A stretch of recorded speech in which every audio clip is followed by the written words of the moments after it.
This is Comic Picks but the Glick. Hey, I'm your host, Jason Glick. How are you doing, Jason Glick?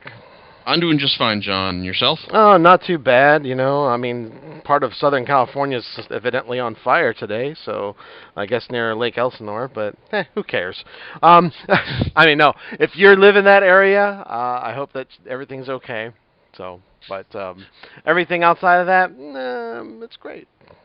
Well, you see, it's like, John, I'm glad you feel that way, because your stunning lack of morality and compassion is a perfect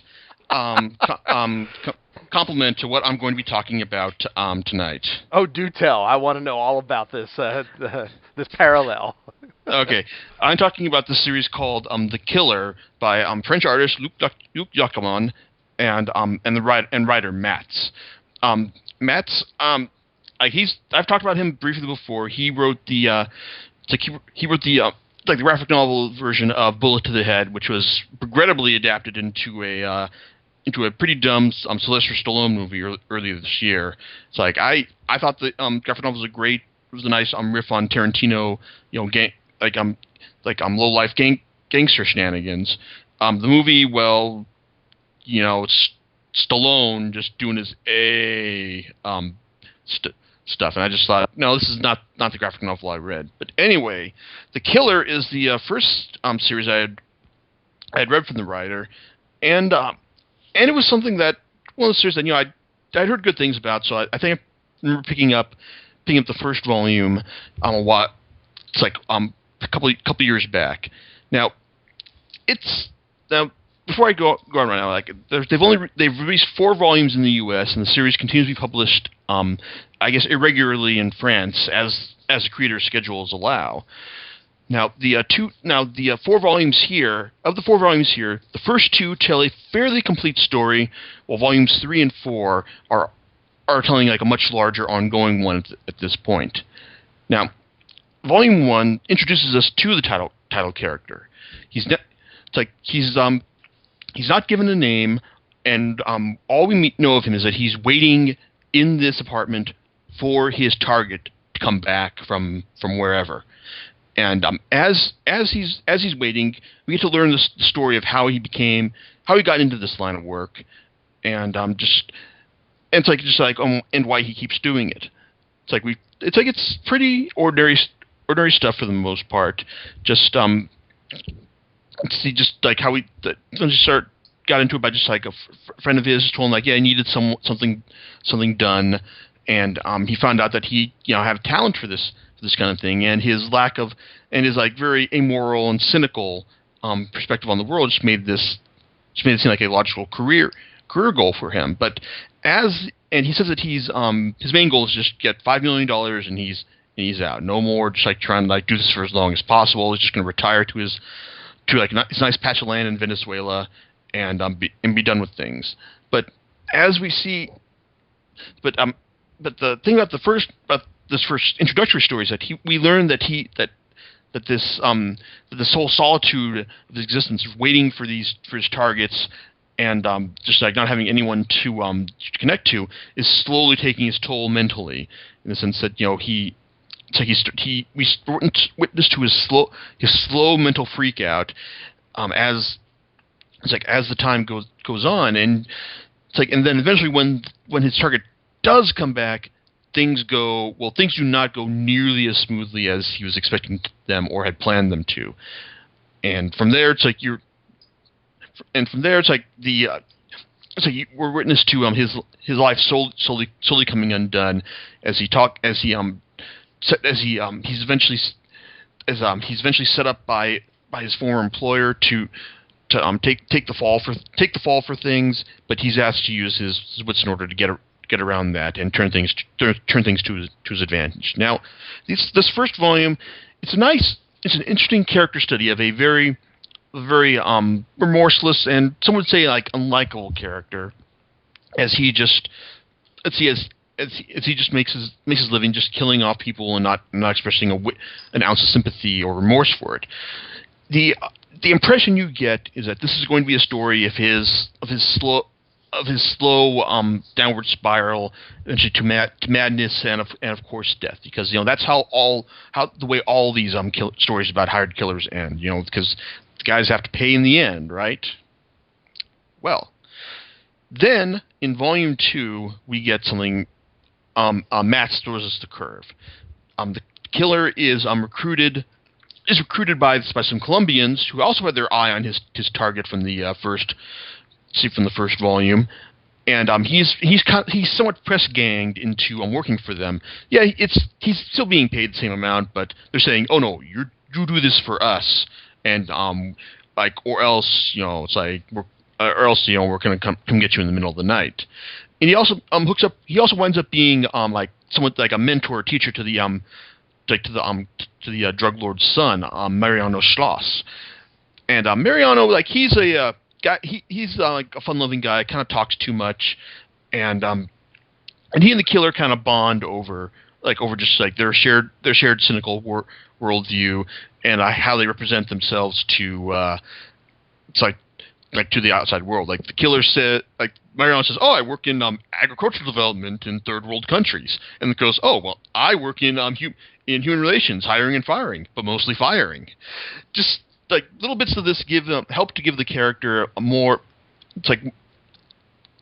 flesh out his character and make him even a bit sympathetic. I mean, then we eventually we also get to get to know a bit more of his girlfriend as well. As he takes care of her after she was attacked in his home, and that causes him to go on the run and eventually keep working with Mariano and the Colombians in order to find out who set them up and are they still out there trying to get him. He even makes friends with this one cop after he retreats to Paris. And and he winds up even forming the unlikeliness of bonds between these two people in opposite professions, and eventually offering his help when the cop gets railroaded by a somewhat bogus assault charge. What I'm getting at here is that in the second volume, the killer kind of spirals back into humanity. We thought it's a nice curve in the sense that this guy who we thought we were going to observe his mental decline, he actually winds up reconnecting with to a certain extent with with society at large, and he even becomes a sympathetic and even likable character. Yes, he's killing people. I mean, and sometimes some of these people are established as a lot of these people he's killing aren't are generally pretty bad people. And there are the kind of people who he realizes that hey, I don't care about this person. And it's but still, he winds up feeling a good deal of sympathy for him, and that's something that Matt's excels at between his work that I've seen. He's good at making you sympathetic or even appreciative of the hired killers in Bullet to the Head, and that's the same case here.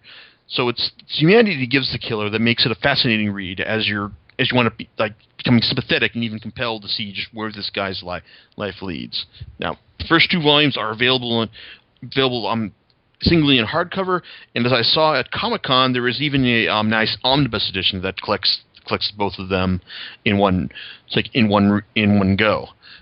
Now, as I said, the first two volumes tell a complete story, and it's a very good one. Easily easily worth picking up right now. Now, the third and fourth volumes, well, the story that's being told between them is still ongoing, and while it has its merits, it's also not without its issues, because with the third volume, subtitled Modus Vivendi, we pick up the killer about 4 years after the events of the second volume, and he's getting restless and living with his girlfriend, and find out that hey, he's got a son now as well.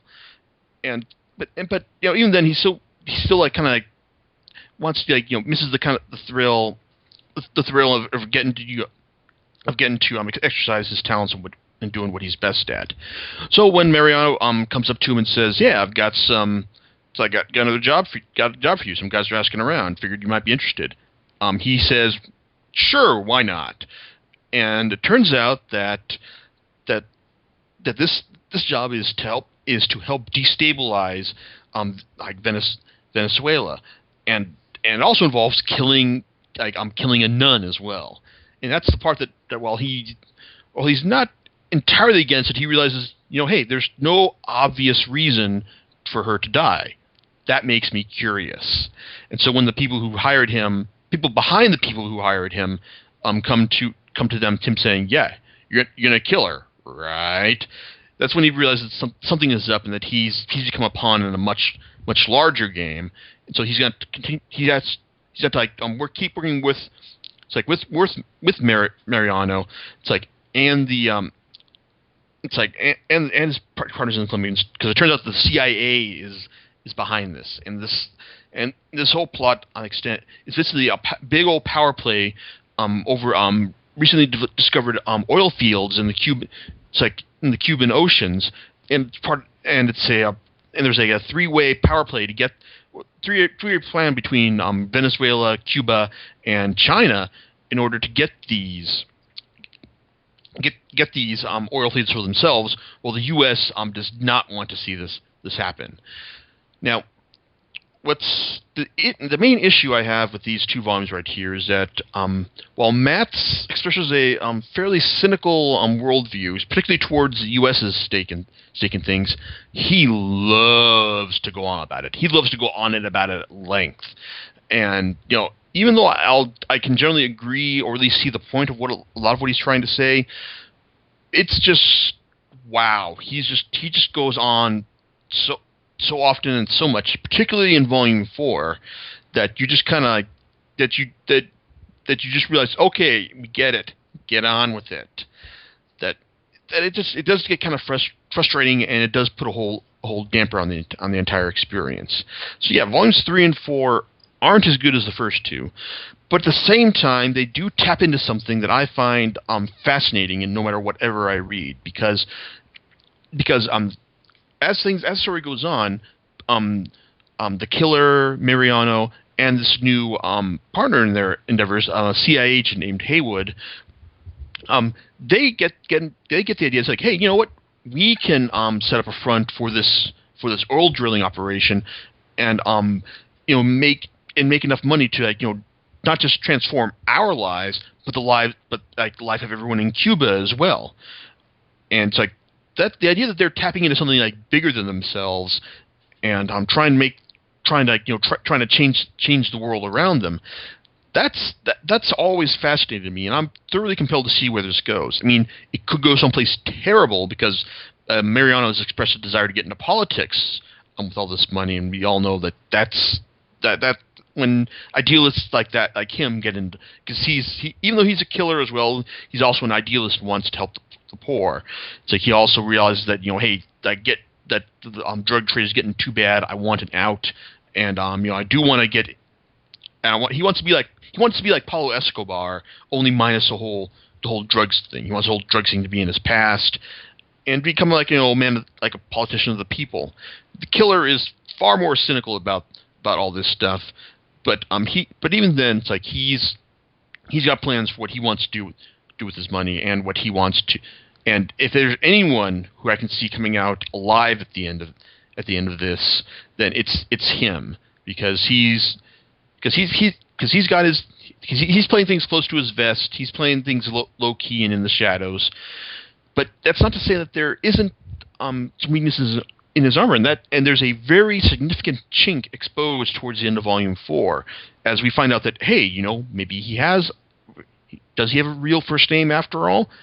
And hey, what about the family he's mentioned? That makes me interested to see that even if he comes out of the whole political situation unscathed, there's a personal reckoning waiting. It's like waiting to happen. In fact, it may be that the two will collide, and we could see both things, like his personal history become his present undoing. So even with these issues about like Mott's running off his mouth about the state of the world and his getting on his own political soapbox, I'm still interested in seeing where things go. And also the art by Yakumon, it's also really good as well.